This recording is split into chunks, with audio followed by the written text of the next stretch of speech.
We're on the other side of the truck now. And most of us are using 2-inch straps or 3-inch. If you notice a 2-inch strap, if I put it here, obviously we're gonna have some issues.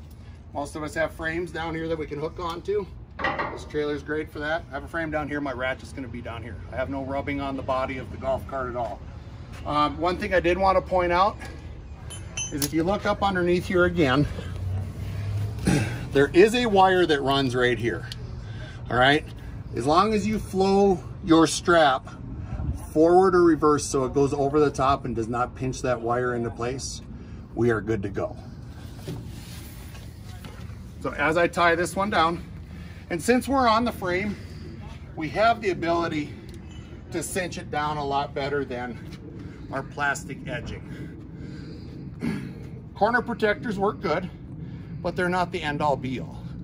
We much prefer this style of strapping because we are on the frame and we are not necessarily fully relying on the suspension to help us carry that load.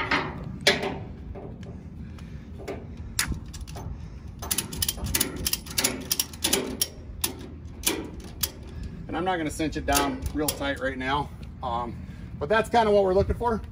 We've got the same situation again in the rear. There is that small frame in the back here, and we want to be in front of that, over the top again with our angles, down around to the frame of the trailer. If you look back, I'm doing this for video performance. I'm outside my rub rail. I would suggest possibly going inside the rub rail as we have a sharp corner here. So let's go ahead and move on back here real quick. When we load carts, whenever possible, let's try to do like and kind. So if you have 2 low 4-seater carts, let's put those side by side. If you have same length frame, this is like and kind. However, this one does not have the 6-seater back seat. The frames are the same as these carts in front, so we prefer the same strapping method here. We come back here, we've got 2 different carts for demonstration purposes only, but you are possibly going to experience the fact that we have a raised and a lowered cart. I use the same tie-off method on the lower cart, up through the frame in the front, and I will choose a strap in the back also in the same tubular area.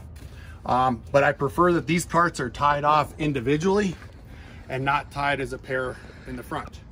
The situation we're going to have is the angles are incorrect as we come up with our straps, and they're going to move on you.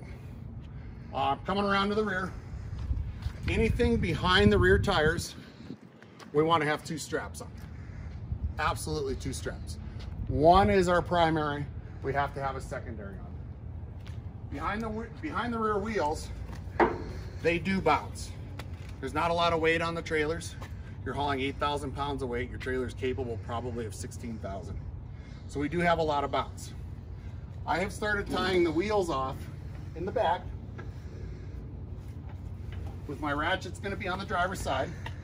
I go through the rim of the tire. I cross over and under, and I bring it over to the rear corner. So I have an angle forward, and so basically I will be pulling it back. But if you notice the strap that's in there, as I pull tight on it, it will not only continue to pull tighter on the cart and the wheel, but the strap together will pull tight. What that'll do is help with the effects of the cart wanting to bounce either way. It will help keep that tire in the center. It does not work to do it on either of the outside tires.